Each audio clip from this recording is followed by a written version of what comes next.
Polis mengesahkan 8 remaja maut, 8 lagi cedera termasuk 2 kritikal selepas dirempuh sebuah kereta ketika mereka menunggang basikal secara berkumpulan di jalan lingkaran dalam berhampiran perkuburan Mahmudiyah di sini awal pagi tadi. Mereka yang terbunuh dalam kejadian jam 3 pagi itu ialah pelajar sekolah berusia antara 13 hingga 17 tahun. Ketua Polis Daerah Johor Bahru Selatan, Asisten Komisioner Sulaiman Saleh berkata, dalam kejadian itu, kereta Nissan Almira yang dipandu seorang wanita berusia 22 tahun merempuh kumpulan remaja terbabit. Sulaiman berkata, siasatan awal mendapati wanita terbabit dalam perjalanan pulang ke rumahnya di Sekedai dari Taman Pelangi. Katanya, pemandu kereta terbabit mendakwa dia tidak sedar kehadiran kumpulan remaja terbabit di situ kerana keadaan jalan yang berbukit.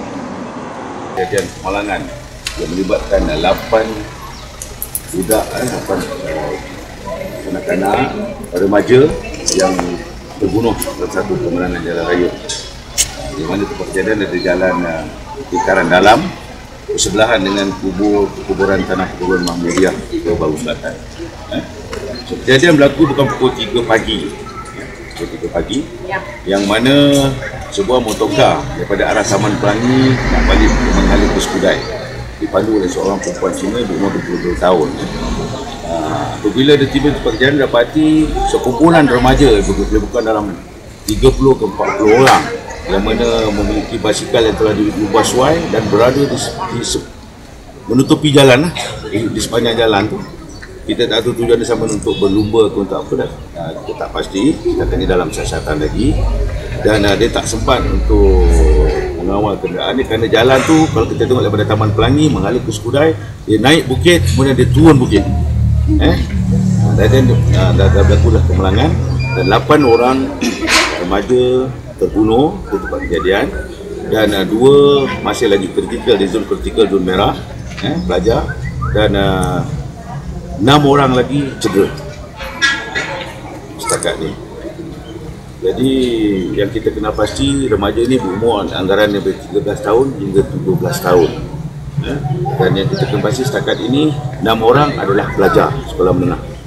Kita lagi urusan waris-waris yang lain untuk menepati sekolah yang terlibat dan kita juga telah maklum kepada Jabatan Pendidikan Johor. Jadi sehubungan dengan itu kita menasihatkan orang ramai supaya pantau pergerakan anak-anak, terutamanya remaja-remaja yang berumur antara 10 tahun sampai ke 17 hingga 18 tahun, supaya ada di rumah pada waktu-waktu yang macam pukul 3 pagi dan sebagainya kan. Basikal yang kita dapati semuanya basikal ni telah pun diubah suai. Dia jadi potongkan pendek, roda kecil dan sebagainya. Memang betul-betul menyalahi undang-undang yang mana pihak polis sendiri pun dah beberapa kali membuat operasi.